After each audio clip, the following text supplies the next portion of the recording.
এই পিলারটার নাম হচ্ছে উস্তুয়ানাতুল উফুদ। এখানে রাসূল সাল্লাল্লাহু আলাইহি ওয়াসাল্লামের সাথে যদি বাইরের কোনো কাফেলা দেখা করতে আসতো, তখন রাসূল সাল্লাম এই পিলারে এখানে বসে তাদের সাথে সাক্ষাৎ করতেন। এরপরে আর একটা পিলার হচ্ছে, এটার নাম হচ্ছে উস্তুয়ানাতুল হেরাস।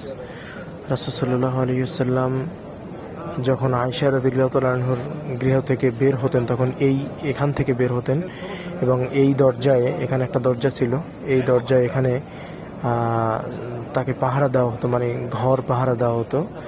এটাকে উস্তুয়ানাত আলীও বলা হয়। আলী রাদিয়াল্লাহু আনহু এখানে পাহারা দিতেন এবং অন্যান্য আরও সাহাবীরা এখানে পাহারা দিতেন।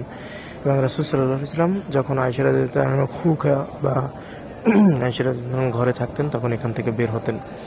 এর পরের যে পিলারটা আমরা দেখছি, সেই পিলারটা হচ্ছে উস্তুয়ানাত সারির। এই যে পিলার, এই পিলারটার নাম হচ্ছে উস্তুয়ানাত সারির, অর্থাৎ এই পিলারের নিচে এখানে রাসূল সাল্লাল্লাহু আলাইহি ওয়াসাল্লামের জন্য একটা খাট ছিল।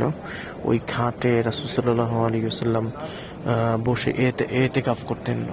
অর্থাৎ রাসূল সাল্লাম যখন এতেকাফ করতেন, তখন এখানে এই পিলারের এখানে বসতেন। এরপরে আরেকটা পিলার দেখতেছি আমরা, এই যে লাইটের সাথে দেখতেছি আরেকটা পিলার।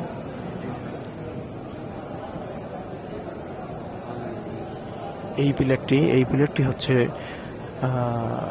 উস্তুয়ানাত আবি লুবাবা অথবা উস্তুয়ানাত তাওবা।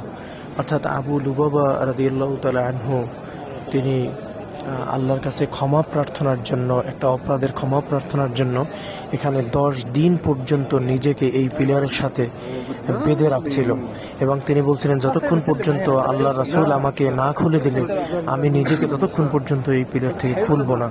তো আল্লাহ 10 দিন পরে আল্লাহ রাব্বুল আলামিন তাকে মাফ করে দেন এবং তার তওবা কবুল হয় এবং আল্লাহ রাসূল সাল্লাল্লাহু আলাইহি ওয়াসাল্লাম এসে তার হাতের বাঁধন নিজে খুলে দেন।